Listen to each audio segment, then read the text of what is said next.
Park global பள்ளியில் பொங்கல் திருவிழா. Park கல்வி குழுமத்தின் சிபிஎஸ்இ பள்ளியான பார்க் குளோபல் பள்ளியில் தமிழர் திருநாளான பொங்கல் திருநாள் கொண்டாடப்பட்டது.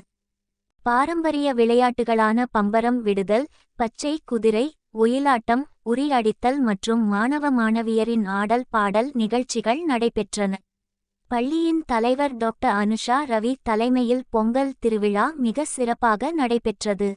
தொடர்ந்து அவர் மாணவர்கள் மற்றும் ஆசிரியர்களுக்கு பொங்கல் திருநாள் வாழ்த்துக்களை தெரிவித்தார்.